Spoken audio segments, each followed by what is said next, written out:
have you both here. Two young ladies, two young powerhouses who have told me that I don't look a day over 30. And that alone should end you up with an award.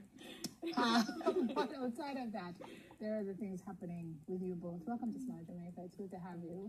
Let me start with you, Miss Kim, Executive Director of the Jamaica Association for the Deaf. Yeah. At 20 something?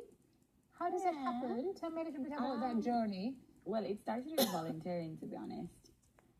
Volunteering there? Yes, I volunteered at the primary school, the Danny Williams Primary School, and that was back in 2011.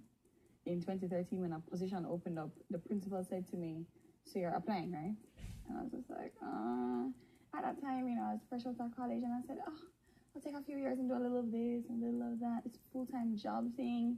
And then, of course, your parents kind of come down and be like, get it together. Get a job. Get it together. Yeah. And I took the opportunity. It was the transition services officer. It meant I was helping kids to transition into secondary, tertiary school and, into employment. And I thought, okay, I can do this. This is cool. Yes. Helping people to achieve their goals. Sounds nice. In 2015, they did restructuring and they asked, would you be interested in the position of Director for Social Services?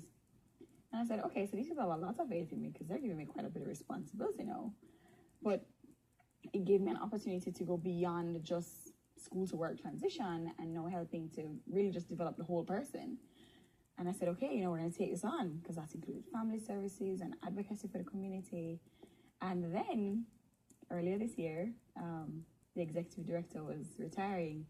And by the wayside, a few persons said, so you're going to apply. And then members of the deaf community started coming and saying, you're applying, right? And I said, in my mind, if the community has faith and thinks that this is where I could be, then maybe this is where I could be. And the little voice in the back of my mind is probably right, and it could be for the next 640. This could be who knows?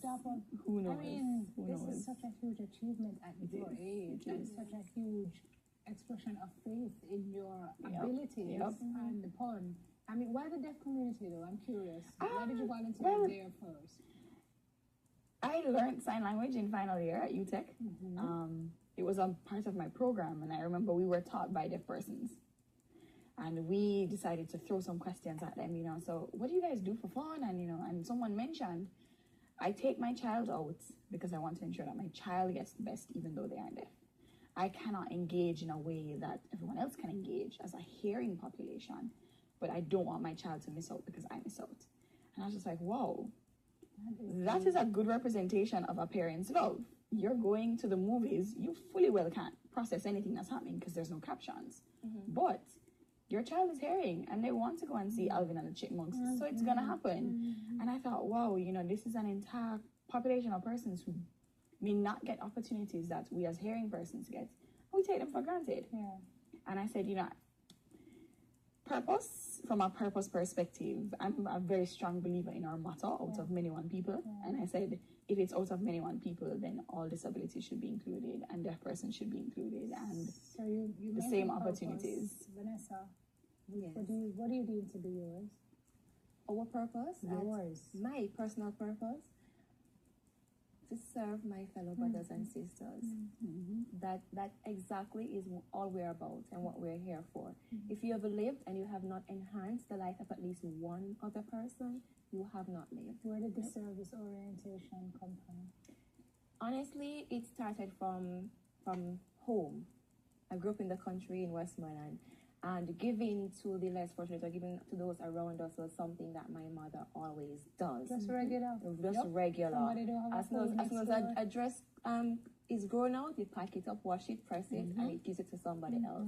When stuff come from foreign, you know how that goes. Bags packed out. Look for the peas, look for the onions. Yes. You have bags set out for different persons who, you're going to give it to them because they don't have that access. And so when I went on to high school, it was just natural to flow. And I joined the Interact Club at Manning School. And then the Mannings. Of course, the Manning School. Right.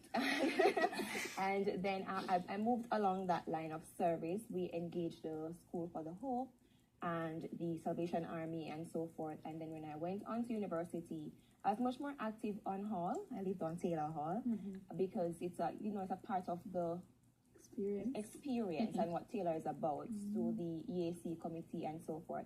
But I did visit Rotaract Club at UE. And at the end of my program now, I started working and I felt like there was something that's not there. Something was missing. And I reached out to a friend of mine and he said, visit my Rotaract Club.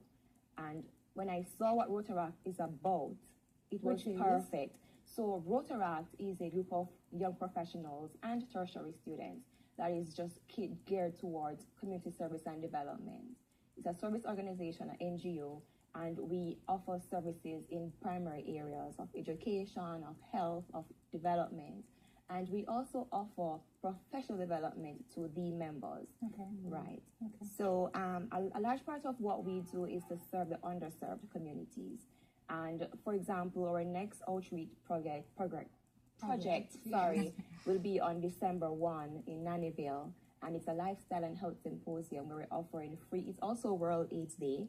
We're offering free HIV, STI checks, diabetes, cholesterol, free medical checkup, dental, eye screening. Jamaica Moves is joining us to show us how to keep healthy and active. And we offer care packages as well. Okay, when do you ladies receive your award? When is the ceremony? Is on Saturday. On Saturday? Yes. And is it a specific award? I believe we're shortlisted for the Youth Development Award. Yeah, okay. Youth Development. Wow. You guys are awesome. And you restore. Not that I've ever lost it, but there's a lot of Jamaicans wonder, our young people, where they're going. So I'm here. They're doing amazing things. The women and the men, the young ladies and the young women are shaping lives, volunteering, giving service, and not just all about themselves. You're an inspiration. So to me, certainly, and to a lot of young people who are watching, to the older folk like me, and to the younger folk who are watching. To the 30-year-olds like you? Yeah. To the 30-year-olds I'm with like you. Congratulations, ladies, and all the best. Thank you. Future endeavors are going to be greater. And you are now Prime Minister Youth Award nominees, Executive Director of the Jamaican Association for the Deaf, Kimberly Sherlock, and President of the Rotaract Club of New Kingston, Vanessa Williams. Stay with us. We've got Girl Talk on the lineup, but right now we've given you a bit of Girl Power Tuesday goodness.